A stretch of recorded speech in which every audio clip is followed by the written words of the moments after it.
Halo, selamat pagi teman-teman. Terima kasih karena sudah menyempatkan diri untuk nonton video ini. Sebelum saya menjelaskan materi sejarah, pertama-tama saya ingin memperkenalkan diri. Nama lengkap saya Delisina Janung, saya dari kelas 12 MIA 2, bersekolah di SMA Negeri 2 Borong, Kabupaten Manggarai Timur, Provinsi Nusa Tenggara Timur. Oke teman-teman, pada kesempatan kali ini saya akan menjelaskan materi sejarah tentang perjuangan menghadapi ancaman disintegrasi bangsa. Nah, dari materi sejarah yang akan saya jelaskan ini, ada dua hal pokok yang akan saya bicarakan atau yang akan saya jelaskan. Yang pertama, ancaman pemberontakan PKI Madiun 1948 dan gerakan 30 September 1965. Kita akan masuk pada pokok pembicaraan pertama, yaitu ancaman pemberontakan PKI Madiun 1948. Dalam pokok pembicaraan pertama ini, ada 3 latar belakang yang mendasari ancaman pemberontakan PKI Madiun 18 September 1948. Pemberontakan PKI Madiun adalah sebuah konflik PKI di Madiun dengan pemerintah Indonesia terjadi pada tanggal 18 September 1948.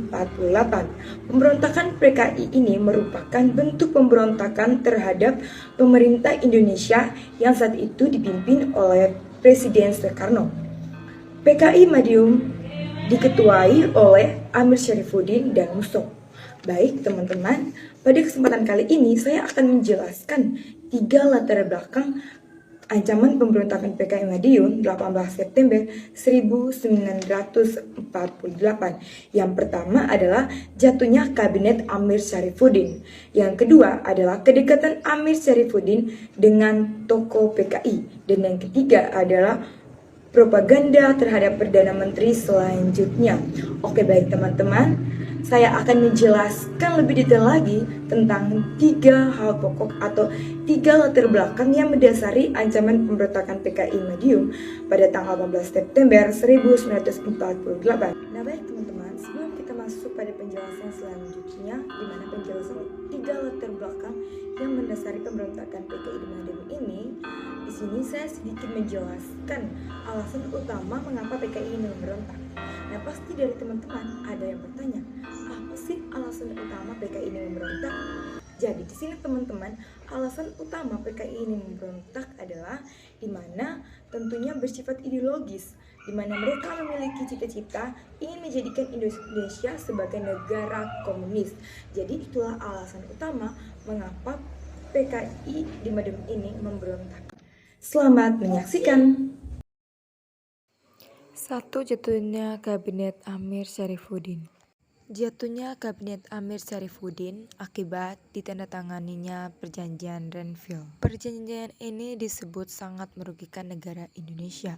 Pasalnya, berdasarkan Perjanjian Renville, wilayah Indonesia yang diakui Belanda hanya Jawa Tengah, Yogyakarta, dan Sumatera.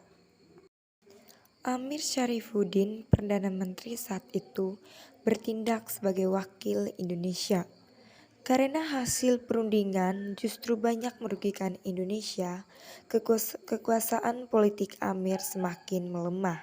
Akibatnya, kabinet pemimpin Amir Syarifuddin jatuh dan kemudian digantikan oleh kabinet Hatta.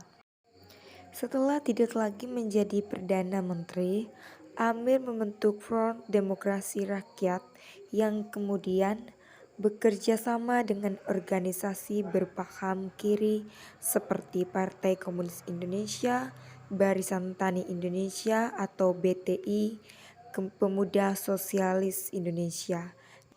Kita masuk yang kedua, kedekatan Amir Syarifuddin dengan tokoh PKI.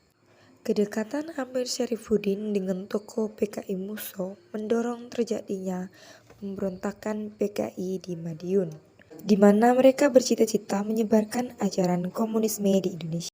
Selanjutnya kita masuk yang ketiga, propaganda terhadap Perdana Menteri selanjutnya.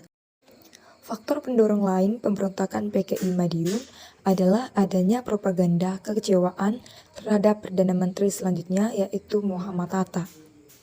Kabinet Muhammad Hatta membuat program kebijakan rekonstruksi dan rekonsiliasi atau RERA untuk mengembalikan 100.000 tentara menjadi rakyat biasa dengan alasan menghemat anggaran.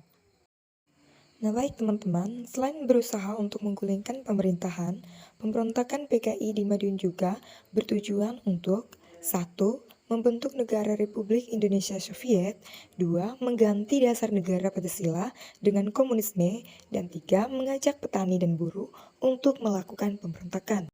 Selain dari beberapa tujuan ini juga, di sini pemerintah mengatasi pemberontakan PKI Madiun dengan melakukan beberapa cara untuk mengakhiri pemberontakan. Di antaranya yaitu 1. Soekarno memperlihatkan pengaruhnya dengan meminta rakyat memilih Soekarno-Hatta atau Musa Amir.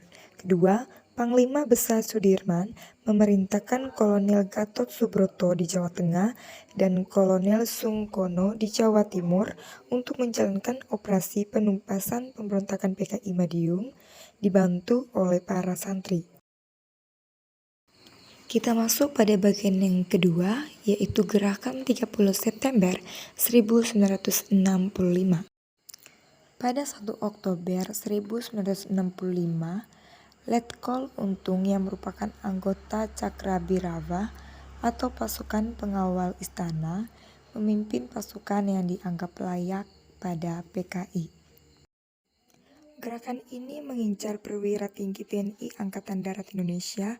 3 dari 6 orang yang menjadi target langsung dibunuh kediamannya, sedangkan lainnya diculik dan dibawa menuju lubang buaya.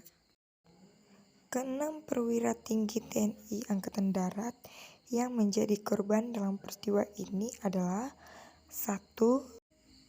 Letnan Jenderal Anumerta Ahmad Yani, 2. Mayor Jenderal Raden Suprapto, 3. Mayor Jenderal Mas Tridonarmo Haryono, 4. Mayor Jenderal Siswando Parman, 5. Brigadir Jenderal Donald Ishak Panjaitan, 6. Brigadir Jenderal Sutoyo Siswadiharjo.